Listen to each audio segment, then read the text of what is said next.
Kia ora everyone, welcome back to our next edition of Econ Talks. Gareth, we've seen some continual changes in the construction market. The latest work put in place data for the end of 2024 shows that the amount of construction activity around the country looks like it's continuing to drop. I mean, that's a usual continuation of more recent trends for the likes of residential activity continuing to pull lower. But up until now, we've sort of felt like the non-residential, more of that commercial, industrial, government-based building and construction work seems to have been holding up almost a bit better, but we are starting to see it slide now. I mean, sort of how bad are things at the moment in the construction sector in terms of actual activity? Yeah, you're right with the non-residential activity. I mean, it had been tracking almost sideways through much of 2024, but we had, been sensing that there was a slowdown coming, and finally starting to see that in the December quarter with activity down 9% from where it was a year earlier. So definite slowdown starting to come through there as the sort of backlog or pipeline of work does start to dry up. On the residential side, activity down 16% from where it was a year ago, and that's a steepening of the declines that we'd seen over previous quarters, and again reflecting the big drop-off in consents that we'd seen from mid-2022. Really, they were up at 51,000, now sitting down in the order of 33 to 34,000, and so actual activity or work being done in the residential sector tracking lower. What we've also seen in the residential side of things over the last 6 months or so is that sort of big backlog of alterations and additions or renovations work that had been coming through.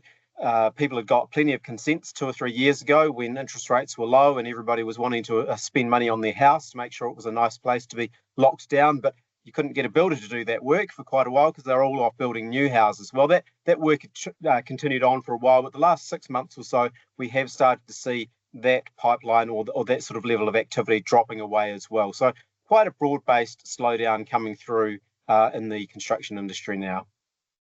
Now, a lot of that gels in with most of the other economic trends that we're seeing around the broader construction market. I mean, you look at the likes of concrete volumes, again, not doing particularly well in recent times. You talk to people in the building space and they're saying, look, we're getting, towards the end of the stuff that we already had on the books, and as things become completed, well, there's not as much available in that you've got a lot of people competing for not quite as much work.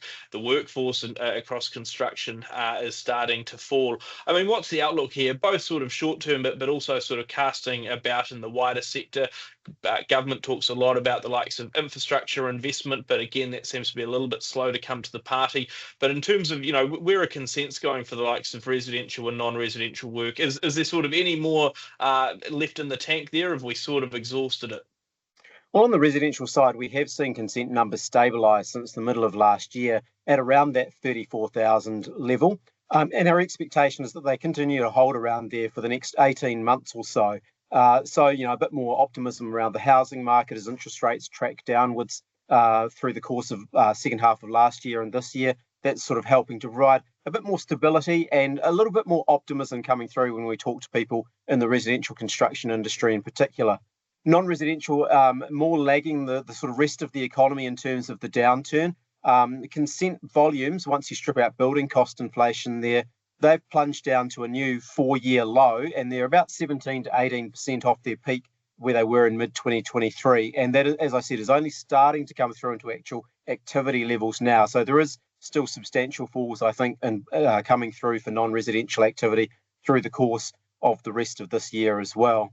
For infrastructure, we don't, of course, have consents around that, so it's more just a case of trying to gauge where the government is at with its projects. And again, I think there's a little bit of disappointment that things are sort of taking time to come through. We're sort of 15, 18 months into the new government, and infrastructure levels have been generally tracking sideways over recent quarters.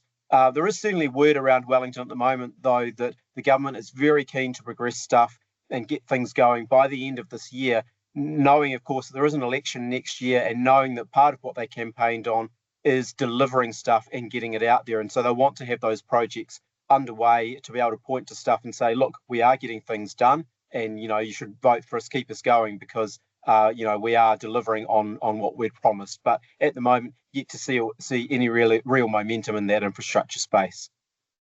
Very tough overall still then in the construction sector. And I mean, your point around the likes of residential consents, really we're trying to find what the new normal is. And we're maybe starting to see a bit more of that around, the 30, 33, 35K a year consents, but nowhere near that 51 plus that we saw at the peak. Those numbers were just only in the most exceptional of times. On the non-residential space, I think the interesting thing there is, a lot of those projects are quite big, quite lumpy because of it.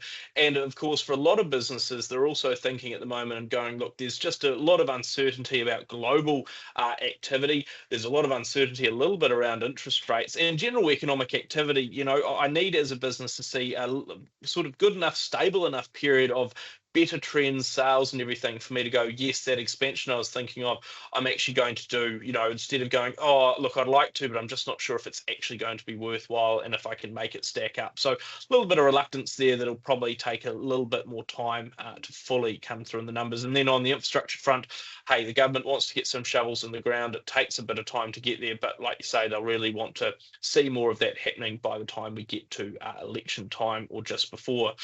With that, we'll leave it there, but we'll come back and review how all of this goes, how the construction outlook shifts, and how sort of those expectations meet reality on one of our future editions of Econ Talks.